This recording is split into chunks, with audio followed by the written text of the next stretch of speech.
யூஎஸ்ல இருக்க ஒரு கிளைண்ட்டுங்க. அவங்க அங்க medical billing and medical coding business பண்ணிட்டு இருக்காங்க. ஸோ இதுக்காக என்கிட்ட டிஜிட்டல் மார்க்கெட்டிங்காக வந்திருந்தாங்க சர்வீசஸ். அவங்க ஸ்பெசிஃபிக்காக கேட்டது என்னன்னு பார்த்தீங்கன்னா, எனக்கு எஸ்இஓ மட்டும் பண்ணித்தாங்க அப்படின்னு வந்தாங்க.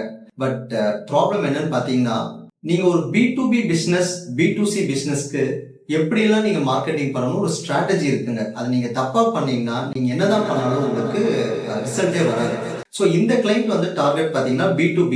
ஸோ B2Bன்னு பண்றப்ப வெறும் எஸ்இஓ மட்டும் சூட் ஆகாதுங்க. எஸ்இஓ பண்ணணும், லிங்க்டின் பண்ணணும், ட்விட்டர் பண்ணணும், பெய்டு பிஆர் ஆக்டிவிட்டி பண்ணணும், வெப்சைட் ரொம்பவும் ப்ராப்பரா இருக்கணும், வெப்சைட்ல அட்லீஸ்ட் வீக்லி 2 பிளாக்ஸ் போடணும், மந்த்லி ஒரு கேஸ் ஸ்டடிஸ் போடணும், லிங்க்டின்ல பாத்தீங்கன்னா மந்த்லி ஒரு case studies and white paper போடணும், பிளஸ் லைவ் சாட் வைக்கணும், பிளஸ் ப்ராப்பரான கால் டு ஆக்ஷன்ஸ் வைக்கணும். ஸோ நீங்களும் இந்த மாதிரி ஒரு மெடிக்கல் பில்டிங் இல்ல மெடிக்கல் கோடிங் பிசினஸ் இல்ல இந்த மாதிரி ஏதாவது B2B பிசினஸ் பண்ணிட்டு இருக்கீங்களா, இந்த டிப்ஸை ஃபாலோ பண்ணுங்க. கண்டிப்பா உங்களுக்கு சூப்பரா லீட்ஸ் ஜென்ரேட் ஆகும். உங்களோட பிசினஸ்க்கு ஏதாவது கன்சல்டிங் இல்ல அதை பத்தி டிஸ்கஸ் பண்ண நினைச்சீங்களா, கமெண்ட் பண்ணுங்க. எங்க டீம் உங்களுக்கு கான்டாக்ட் பண்ணுவாங்க.